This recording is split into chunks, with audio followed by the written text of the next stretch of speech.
Alhamdulillahi Rabbil Alamin wal aqibatu lil muttaqin wala udwana illa ala zalimin. Asyhadu an la ilaha illallah wahdahu la syarika lah waliyus salihin wa khaliqul khalqi ajma'in wa rasikuhum wa ma min dabbatin fil ardi illa ala Allahi rizquha wa ya'lamu mustaqarraha wa mustawda'aha kullun fi kitabim mubin. Wa asyhadu anna Muhammadan abduhu wa rasuluhu sadiqul amin sallallahu alaihi wa ala alihi tayyibin wa azwaji tahirati ummahatil mu'minin wattabi'ina lahum bi ihsanin ila yaumiddin wa ba'du. فأوصي نفسي وإياكم أيها المسلمون بتقوى الله عز وجل فإنه قد فاز المتقون يا أيها الذين آمنوا اتقوا الله حق تقاته ولا تموتن إلا وأنتم مسلمون. Kaum muslimin, kaum muslimat, para shaimin dan shaimat yang mudah-mudahan senantiasa dalam bimbingan taufik, hidayah, bimbingan ma'unah dan inayah dari Allah Subhanahu wa taala. Pagi ini saya tidak tahu apa ini mengganggu atau kemarin dihubungi oleh, kita janji kemarin kan terserah panitia, dihubungi oleh pengurus tentang konfirmasi kajian subuh besok katanya. Lama tidak dijawab karena sedang ngajar waktu itu, hampir terlupa, malam baru dijawab. Saya telepon langsung. Ngaji juga kita. Akhirnya bolanya dibalikkan ke saya, tersuara Buya katanya. Awas segan pula dibilang pemalas pula. Kalau ada jemaahnya siap, insya Allah saya siap. Katanya ada juga yang tidak i'tikaf katanya. Ini kayak nyindir saya juga tidak. Sebab masih banyak keterkaitan, kewajiban-kewajiban yang tidak bisa ditinggalkan. Ala kulli hal, daripada lepas sahur langsung tidur, kita meman-memankan sedikit. Kita apa istilahnya? Kita ganggu sedikit tidurnya biar tidak langsung tidur. Bagi i'tikaf. Karena tidur habis sahur itu juga kurang bagus kabarnya. Oleh sebab itu sampai ya sekitar 40 menit atau kurang lah kita ngaji pagi ini. Mudah-mudahan tidak mengganggu yang i'tikaf dan mudah-mudahan menjadi kebaikan juga insyaallah taala. Masih dalam pembahasan an-nasikh wal mansukh. Qala al-Imam Asy-Syafi'i rahimahullah, wajhun akhar min an-nasikh wal mansukh.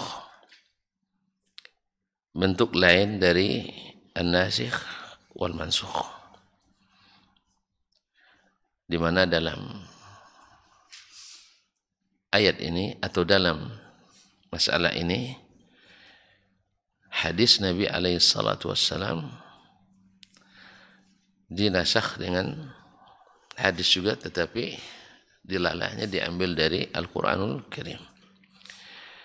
Qala rahimahullah ta'ala akhbarana Muhammad ibn Ismail ibn Abi Fudaik telah memberitahukan kepada kami atau meriwayatkan kepada kami Muhammad ibn Ismail ibn Abi Fudaik, masyhur dengan Ibnu Abi Fudaik, Ibnu Abi Zi'b, dari Ibnu Abi Zi'b. Ibnu Abi Zi'b adalah Muhammad bin Abdurrahman Ibnu Abi Zi'b al-Madani, sahibu Al-Muwatta. Beliau juga menulis kitab Al-Muwatta. Beliau lebih senior dari Imam Malik dari sisi umur lebih dulu, tapi dari sisi ilmu Imam Malik lebih dikenal. Anil Maqburi, dari Al-Maqburi, itu Sa'id ibn Abi Sa'id Kaisan Al-Maqburi Al-Madani. An Abdurrahman ibn Abi Sa'id, dari Abdurrahman ibn Abi Sa'id. An Abi Sa'id Al-Khudri, yani Abdurrahman bin Abi Sa'id anak, ini tabi'in, anak sahabat Nabi Abu Sa'id Al-Khudri. Sa'ad ibn Malik ibn Sinan, dikenal dengan Abu Sa'id Al-Khudri, salah satu sahabat yang terbanyak merupakan hadis dari Nabi alaihi salatu wassalam. Qala, dia berkata, hubisna yawmal khandaqi 'an as-salah hatta kana ba'da al-maghribi bihawiyin min al-lail. Kami tertahan dari melaksanakan salat, artinya terhalang melaksanakan salat pada masa perang Khandaq. Perang Khandaq tahun ke? Perang Ahzab tahun ke? Ke-6 Hijriah, di mana pasukan multi apa ya? Tidak ada nasional waktu itu, multis kabilah Arab. Jadi orang-orang Arab bersekongkol semuanya, seluruh kabilah, kecuali yang ada perjanjian sekutu dengan Bani Hashim. Mereka semuanya bersepakat hendak menghancur leburkan kota Madinah. Tentu saja targetnya hendak mengubur dakwah Islam ini sampai tidak ada lagi tersebut namanya. Itu target mereka. Tetapi Allah SWT menyelamatkan, ya, mereka berhasil mengumpulkan 10.000 pasukan untuk menghancurkan Nabi dan para sahabatnya di Madinah, yang pada saat itu pasukan Islam hanya berkisar 1.600 orang lawan 10.000. Ya, tapi Allah yang mengirimkan tentaranya berupa angin kencang sehingga memporak-porandakan kemah-kemah mereka, menerbangkan periuk dan kuali mereka. Akhirnya mereka ketakutan, tunggang langgang meninggalkan medan perang. Jadi kalau Allah nak memenangkan, banyak tentara Allah yang bisa dikirimkannya. Nah, pada perang itu, khubisna yawmal khandaqi 'ala salah. Kami tertahan tidak bisa melaksanakan salat pada perang Khandaq itu. Hatta kana ba'da al-maghrib bihawiyyin min al-lail. Sampai selesai maghrib dan mulai masuk pula waktu bermasuk waktu Isya. Hatta kufina, sampai akhirnya kami dicukupkan, artinya kami dimenangkan oleh Allah SWT tanpa berperang langsung, dapat kemenangan karena Allah mengirimkan tentaranya berupa angin kencang. Wa dzalika qaulullah ta'ala wa kafallahu al-mu'minina al-qital. Itulah makna firman Allah SWT, wa kafallahu al-mu'minina al-qital. Allah telah mewakili orang-orang beriman untuk memerangi pasukan sekutu Arab. Wa kana Allahu qawiyyan aziza. Dan sesungguhnya Allah Maha Kuat lagi Maha Perkasa. Ini ikhwah kaum muslimin dan muslimat, bagi mereka yang mengatakan Islam itu hasil budaya Arab. Ini orang Arab memerangi, sekutu Arab memerangi Nabi dan para sahabat. Andainya yang ditegakkan Nabi adalah budaya Arab, mungkin mereka perangi? Mungkin enggak? Cobalah tegakkanlah budaya sekarang. Apa aja budaya, orang tidak akan menghalangi. Ya enggak? Tapi kalau tegakkan kebenaran, sebagiannya akan bertentangan. Maka disitulah akan dihalangi. Ya sih? Di antara budaya turun-temurun, acara ini, ritual itu. Kan ini yang sudah menjadi budaya turun-temurun. Misalnya Kalau sudah terbiasa kaum muslimin, misalnya di Bangkinang lah misalnya, ayo Zora nanti. Tahu ayo Zora? Nggak tahu ya. Ayo puasa 6. Hari raya puasa 6. Di kampung kita. 6. Puasa 6.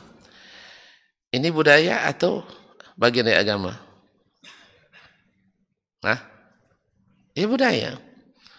Kalau hidup kan tidak ada yang marah, tapi coba dijelaskan, maka akan banyak yang marah. Apa sebab? Ini sudah tradisi dan budaya. Sehingga tidak sedikit yang bela-belain, dan kalau dijelaskan orang akan tidak suka. Padahal ini bukan hanya sekedar sebagian kan mengatakan bid'ah hasanah nih kan. Bukan sekedar bid'ah, ini dilarang oleh Rasulullah sallallahu alaihi wasallam karena menjadikan kuburan tempat berhari raya, itu jelas larangan dari Rasulullah sallallahu alaihi wasallam. La tattakhidhu qabri 'idan. Jangan jadikan tempat kuburanku sebagai tempat ber'id, berkumpul-kumpul berhari raya. Ini namanya aja namanya saja ayo Zora, maksudnya raya ziarah kubur. Kan puncaknya nanti ziarah kubur beramai-ramai. Itu jadi event nanti yang dijadikan bagian daripada kearifan lokal. Allah musta'an. Nah, dulu Nabi SAW banyak kearifan lokal Quraisy yang dikaitkan dengan agama, tetapi tidak ada dasarnya dalam agama. Lalu Nabi SAW menjelaskan, tentu saja yang paling besar adalah yang sampai membuat mereka terlibat dalam kesyirikan. Itu yang paling berat. Dan tidak sedikit pula budaya-budaya yang tidak sampai kepada syirik, tetapi juga dianulir oleh Nabi alaihi salatu wassalam karena bercanggah dengan syariat. Ini maksud saya di sini adalah bahwa yang ditegakkan Nabi, agama Islam ini bukan produk. Ulang lagi, lupa lagi. Bukan produk budaya, tapi adalah wahyu yang diwahyukan Allah. Ini kan sebagian orang-orang orientalis, orang pluralis, orang-orang liberalis, pokoknya yang sepilis, ya kan, sekularis, pluralis, dan pokoknya alis-alis semuanya tuh. Nah, mengatakan Islam itu budaya Arab. Oleh sebab itu kita harus punya Islam yang bukan Arab. Akhirnya cuma ada Islam Nusantara, beda dengan Islam Arab. Sejak kapan pula kita punya lebih daripada orang Arab tuh? Bahasa mereka lebih hebat bahasanya. Budaya dan banyak hal mereka lebih punya kelebihan. Coba bayangkan, bangsa paling pemurah di dunia, bangsa Arab juga. Kalau kita bangsa yang paling, bilanglah paling santun. Nah, antum tidak percaya diri nampaknya. Bangsa paling santun orang Indonesia itu, terinjak kakinya, maaf masih dipakai gitu. Itu kabarnya dulu. Sekarang dan injak kaki orang kita. Allah musta'an. Belum lagi terinjak kaki. Coba disentuh aja di suatu salat kaki, masalah ada diinjak kaki kita. Hilang santunnya sekarang tuh. Nah, Allah musta'an. Ya, baru nak menempelkan kaki aja sudah diinjaknya kaki kita. Jadi rupanya santun tuh kayaknya dulu, sekarang kurang, enggak tahu. Nah, budaya ini yang harus kita jaga sebenarnya, bukan hal-hal yang menyimpang dari agama kita. Baiklah kaum muslimin dan muslimat. Nah, wakafallahu al-mu'minin al-qital. Allah telah mewakili orang beriman untuk berperang itu, yaitu dengan mengirimkan tentaranya tadi. Wa kana Allahu qawiyyan azizah. Allah itu maha kuat, maha perkasa. Qala, siapa yang berkata? Abu Sa'id Al-Khudri, perawi. Fada'a Rasulullah sallallahu alaihi wasallam Bilalan. Lalu Rasul sallallahu alaihi wasallam menyeru Bilal, memanggil Bilal. Untuk apa? Ya kan namanya Bilal tugasnya. Tugas Bilal apa? Azan dan qamat. Bukan zikir dan ini Bilal udah tambah tugasnya sekarang. Saya takut tidak ada gajinya. SK-nya kan nggak ada. Dulu Bilal zaman Nabi tugasnya apa? Azan, qamat. Di zaman kita bertambah. Tukang berikan tongkat, tukang baca salawat, tukang apa lagi? Tukang pimpin doa. Gitu. Kadang-kadang awak jadi imam tidak berkuasa kadang. Lebih berkuasa Bilal daripada imam. Ya imam tak berangkat doa tapi Bilal yang mimpin doa. Ini kayaknya tidak sesuai SOP ini. Kita tanyalah nanti sama Bilal tuh masuk dalam ya harus tahu tuntun bahwa kalau pekerjaan tak ada SK-nya, tak ada. Kalau pekerjaan tak ada SK tak ada honornya. Jadi kalau nanti pekerjaan Bilal ditambah ya dari azan dan qamat menjadi mimpin doa dan selawat dan sebagainya, takutnya nanti gajinya enggak keluar. Ya, saya sudah banyak mencoba kerja bagus tapi tak ada SK, akhirnya honor tak dapat. Jelas? Nah, oleh itu kaum muslimin dan muslimat, Nabi SAW memanggil Bilal. Fa'amara, lalu dia perintahkan fa'aqama adh-dhuhra. Lalu beliau memandangkan iqamat salat zuhur. Kapan salat zuhurnya?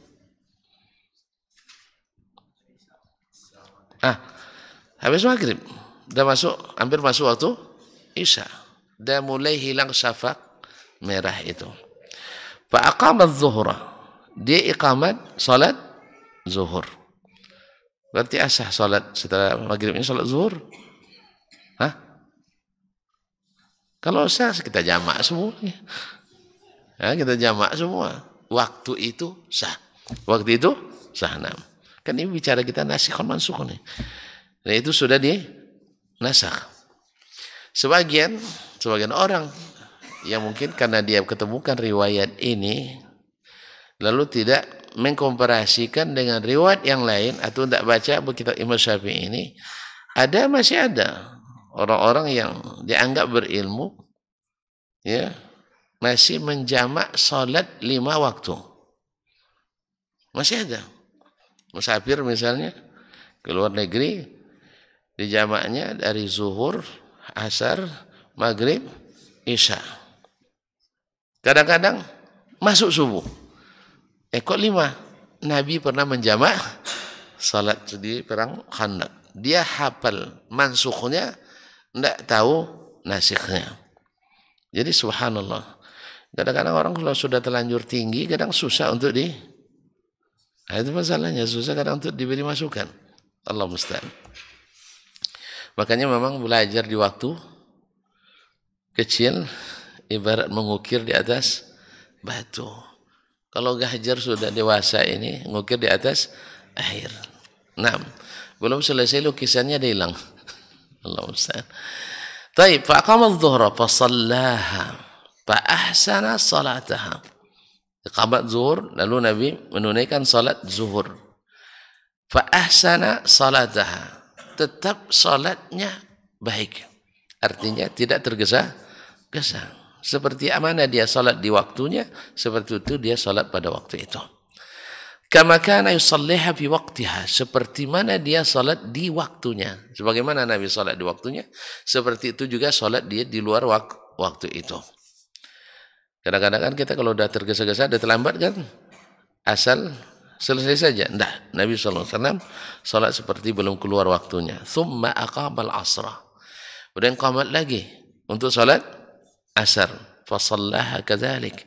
Dia salat asar seperti salat pada waktu-waktunya. Nah, dengan khusyuknya. Qala thumma aqamal maghrib. Kemudian beliau memandangkan qamat salat maghrib. Fasallaha kadzalik. Dia salat maghrib seperti dia salat pada waktunya juga. Thumma aqamal isya, kemudian beliau qamat isya, fa shallaha kadzalika aidan, dia juga salat seperti itu juga. Qala wa dzalika, Abu Sa'id menjelaskan, wa dzalika qabla an anzalallahu fi salatil khaufi. Itu dilakukan Nabi sebelum turun kepadanya ayat tentang salat khauf. Farijalan au rukbana, yaitu fasallu rijalan au rukbana. Kalau seandainya kalian dalam keadaan takut, maka salatlah dalam keadaan berjalan atau berkendaraan. Jadi sebelum ayat ini turun, itu yang dilakukan Nabi alaihi salatu wassalam. Karena belum ada rukhsah untuk salat dalam keadaan berjalan, karena mereka dalam perang tadi. Karena belum ada tentang perintah tentang salat dalam keadaan apapun, akhirnya Nabi terpaksa menunggu sampai perang usai. Nah, qala Asy-Syafi'i rahimahullah, berkata Imam kita Asy-Syafi'i rahimahullah, falamma haka Abu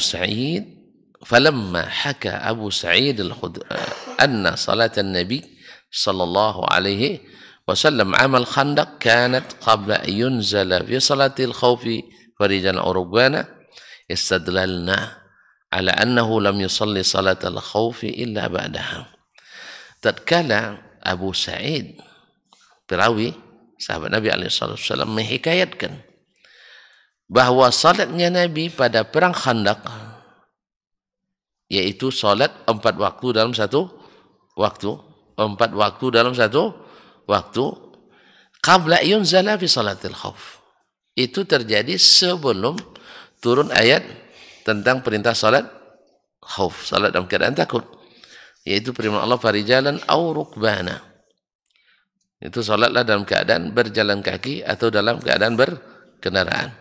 Istadlalna, dari situ kita mengambil dalil ala annahu lam yusalli salatal khauf, bahwa Nabi tidak melakukan salat khauf illa ba'daha, kecuali setelah kita mengambil dalil bahwa beliau tidak salat khauf kecuali setelah perang Khandaq. Sebelumnya belum ada. Jadi bila terjadi riwayat atau ditemukan riwayat Nabi SAW salat di perang-perang sebelumnya, menjamak banyak salat atau salat setelah keluar waktu, itu sebabnya karena belum ada keringanan salat khauf. Dan baru ada keringanan setelah perang Khandaq tadi. Nah, illa ba'da iz hadarah Abu Sa'id, sebab Abu Sa'id termasuk saksi sejarah, bahkan pelaku sejarah yang ikut dalam keadaan itu.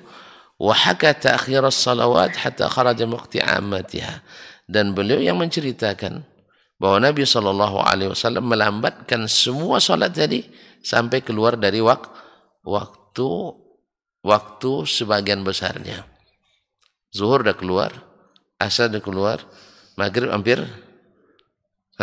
keluar. Dan ketika dilaksanakan salat maghrib memang sudah keluar. Kan dimulai tadi, syapak merah sudah mulai hilang dan masuk malam. Maka Nabi salat apa dulu? Zuhur. Zuhurnya bertenang atau tergesa-gesa? Bertenang. Kemudian salat asar, seperti salat pada waktunya. Otomatis maghrib pun sudah ya sudah keluar waktunya. Berarti waktu umumnya, waktu sebagian besar sholat itu keluar ketika beliau melaksanakan sholat itu, kecuali isya. Kecuali sholat isya. Maka Imam Syafi'i sampai keluar waktu sebagian besarnya, yaitu 3 dari 4 sholat itu sudah keluar waktunya. Wa haka anna dzalika qabla nuzuli salatil khaufi. Ini dia ceritakan sebelum turunnya salat khauf. Di sini juga kita ambil dalil, walaupun tidak disebutkan oleh Imam Syafi'i di sini, takin bil munasabah, karena ulama dalam hal ini juga terjadi perbedaan pendapat. Apakah bila kita salat jamak takhir yang didahulukan yang pemilik waktukah, atau tetap menjaga tertib waktunya.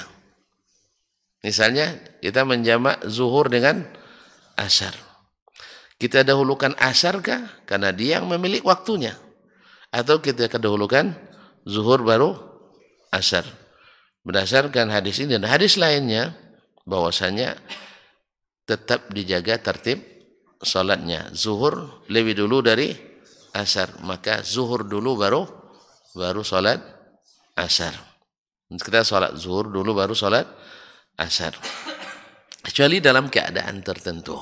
Dalam keadaan tertentu. Apa misalnya dalam keadaan tertentu? Kita jamak takhir salat maghrib ke isya.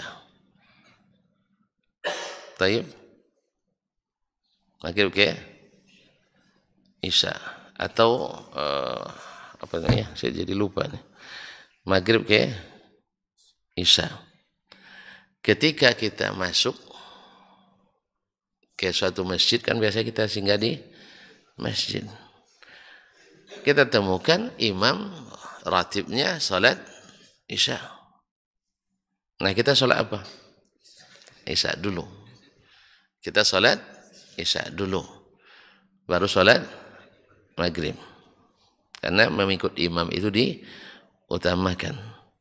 Tetapi bagi yang mengatakan tetap jaga waktunya, sebagian mengatakan dia salat maghrib, di rakaat ketiga dia duduk menunggu imam di rakaat keempat.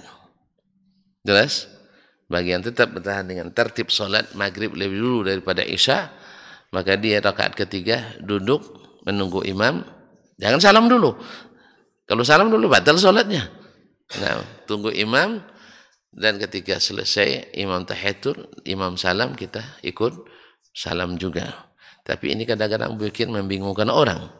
Oleh sebab itu, di dalam keadaan seperti ini didahulukan salat isya'nya daripada salat maghrib, supaya orang nanti tak banyak habis salat pada nengok kita semua. Ini dah lain pula nih kan. Apalagi orang yang jarang melihat orang jamaah, karena jamaah qasar ini banyak juga yang tidak tahu hukumnya.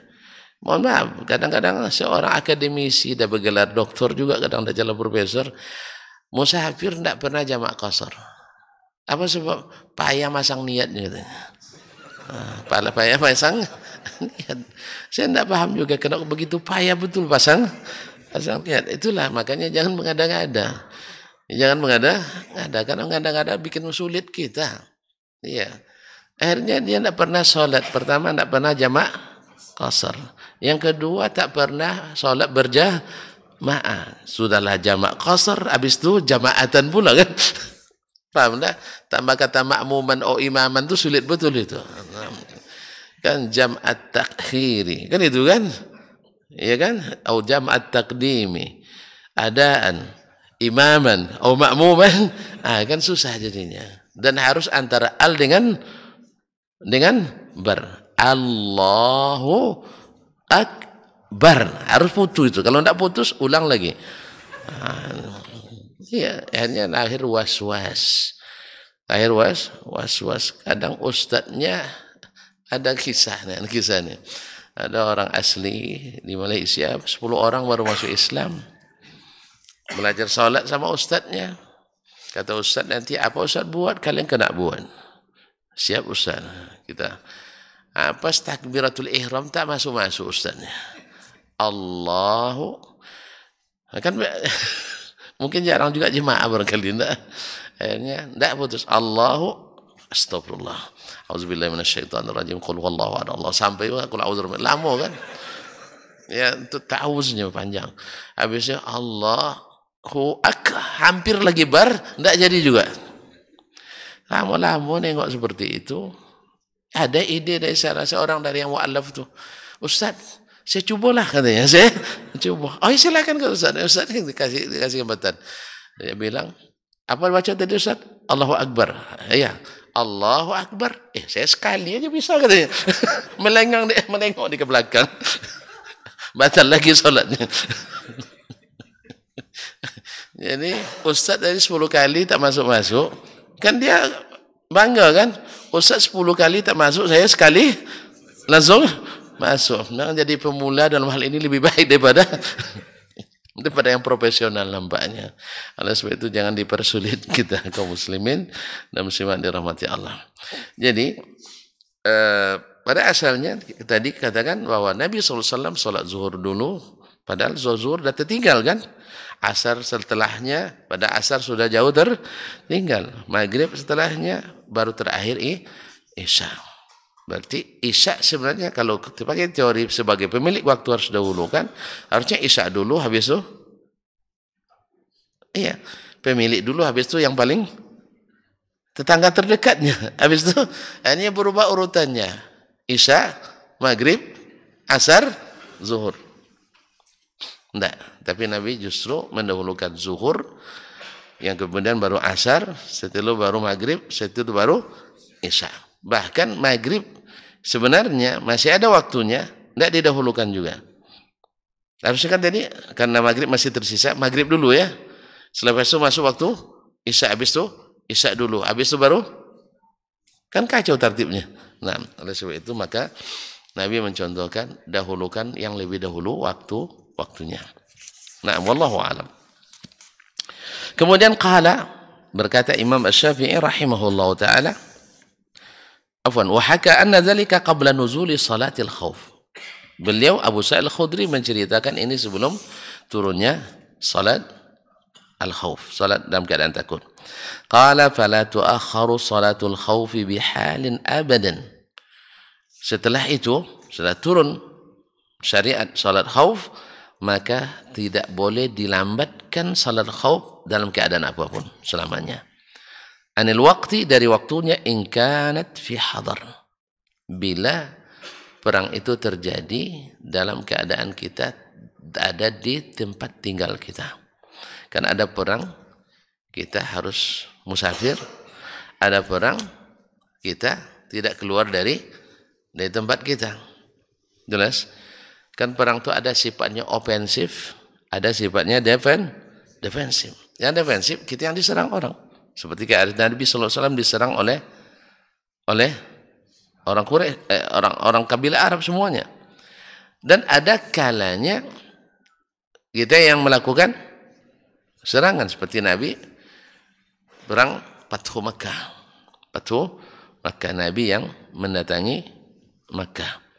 Nah, fala tu'akhiru idza kanat fil hadar, bila perang itu terjadi di tempat kita tinggal, tetap salat tidak boleh dilambatkan. Au an waqtil jam'i fi safar, dan tidak boleh dilambatkan dari waktu jamaknya. Kalau dalam keadaan musafir, apa maksudnya waktu jamak? Jamak itu bagi dua, jamak takdim dan jamak takhir. Tentu yang dimaksud di sini jamak takhir. Misalnya, karena kita musafir, karena perangnya ofensif, kita melakukan penyerangan, maka saat itu hanya boleh dilambatkan sholat itu sampai waktu yang kedua. Sampai waktu yang kedua. Misalnya zuhur dengan asar. Zuhur boleh dilambatkan ke asar, tapi asar tak boleh dilambatkan ke maghrib. Karena jamak itu hanya dua. Tidak ada jamak sampai 4 kecuali yang sudah dinasakh tadi. Nah. Baik. Bi khaufin wala ghairi. Baik karena dalam keadaan takut atau selainnya. Musafir kan boleh menjamak kan? Musafir walaupun dalam keadaan takut kan boleh menjamak.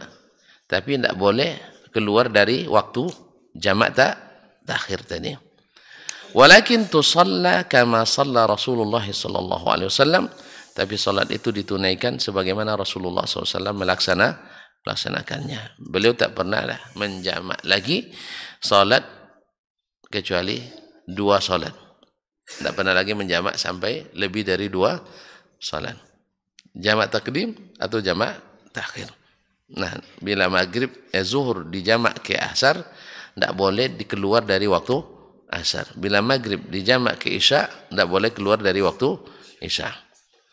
Wallazi akhazna bihi fi salatil khaufi, yang menjadi pegangan kami dalam masalah salat khauf ini, anna Malikan bahwa sesungguhnya Imam Malik ibn Anas, guru beliau, akhbarana, memberitahukan kami, an Yazid ibn Ruman, dari Yazid ibn Ruman, an Salih ibn Khawwat, dari Salih ibn Khawwat, an man shalla ma'a Rasulillah sallallahu alaihi wasallam salat al-khawf, dari sahabat yang ikut salat bersama Rasulullah sallallahu alaihi wasallam salat khauf dalam keadaan takut, yauma dzatir riqa, pada perang Zati Ar-Riqa.